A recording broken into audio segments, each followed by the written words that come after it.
থাকবে আইনজীবী। 1 জানুয়ারি থেকে চালু এক মেসেজেই কেল্লা ফতে যে কোনো আইনি সমস্যায়। 1 জানুয়ারি থেকে হোয়াটসঅ্যাপে ন্যায় সেতু, সেটাই মিলবে ডিভোর্স থেকে ফৌজদারি মামলার পরামর্শ। আইনজীবীর চেম্বার নন, এবার হোয়াটসঅ্যাপেই দেবে মুশকিল আসান। জেনে নিন ন্যায় সেতুর নম্বর। নতুন বছরে বাজিমাত করতে শুরু নতুন ডিজিটাল বিপ্লব। ধরুন কোনো আইনি সমস্যায় পড়েছেন বা হুট করে উত্তরাধিকার আইন নিয়ে খটকা লেগেছে। এখন আর উদ্বেগ বাড়িয়ে কারি টাকা নিয়ে আইনজীবীর চেম্বারে ছুটতে হবে না। 1 জানুয়ারি 2026-এ ভারতের আইন ও বিচার মন্ত্রক আপনার হাতের মুঠোয় পৌঁছে দিয়েছে ডিজিটাল রক্ষা কবচ ন্যায় সেতু। এখন থেকে শুধু একটি হোয়াটসঅ্যাপ মেসেজেই মিলবে বিনামূল্যে আইনি দিশা। ভারতের বিচার ব্যবস্থায় এমন ম্যাজিক একেবারে সাড়া ফেলে দিল। অনেকেই বলছেন এমনটাও হয়।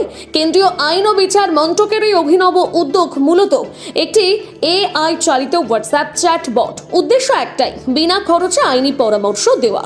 দেশের যে কোনো প্রান্তের নাগরিক এখন স্রেফ চ্যাটিং এর মাধ্যমে নিজের আইনি অধিকার সম্পর্কে জানতে পারবেন। পরিষেবাটি নেওয়া জলভাতের মতোই সহজ। কি করবেন দেখুন। প্রথমে আপনার মোবাইলে 7217111814 এই নাম্বারটি সেভ করুন। দেখবেন প্রোফাইলের নাম দেখাবে টেল ল। এবার হোয়াটসঅ্যাপে একটি মেসেজ পাঠান। ওটিপির মাধ্যমে মোবাইল নম্বর যাচাই করলেই শুরু হবে আইনি পরামর্শের পর্ব।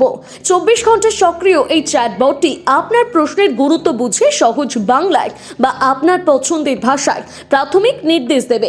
কেন্দ্রের এই ভাবনা নিয়ে বহু আইনি বিশেষজ্ঞরা বলছেন এখন বাড়ি বসেই আইনি পরিষেবা প্রাথমিক ধারণা পাওয়া সম্ভব। বর্তমান সময়ে বহু কারণে পারিবারিক কলহ থেকে বিবাহ বিচ্ছেদ বাড়ছে। ন্যায় সেতু এই স্পর্শকাতর বিষয়গুলোতে দারুণ সহায়ক হবে বলে মনে করছে আইনি বিশেষজ্ঞরা। ডিভোর্স প্রক্রিয়া, খোরপোশ, সন্তানের হেফাজত বা ঘরের অশান্তির মতন বিষয় কি আইনি পদক্ষেপ নেওয়া যায় তা চটজলদি জানিয়ে দেবে এই চ্যাটবট। তাই এমন ম্যাজিক একেবারে সাড়া ফেলে দিল। তবে মনে রাখবেন, এটি আপনাকে শুধুমাত্র তথ্য দিয়ে সচেতন করবে মাত্র। আদালতে লড়াই করার জন্য আইনজীবীর বিকল্প নেই। মূলত গ্রামীণ ও প্রত্যন্ত এলাকার মানুষের জন্য আশীর্বাদ হয়ে উঠবে এই উদ্যোগ। লিগাল সার্ভিসেস অথরিটিস অ্যাক্ট 1987 এর আওতায় কারা বিনামূল্যে পূর্ণাঙ্গ আইনি সহায়তা পাবেন সেই খোঁজও দেবে ন্যায় সেতু।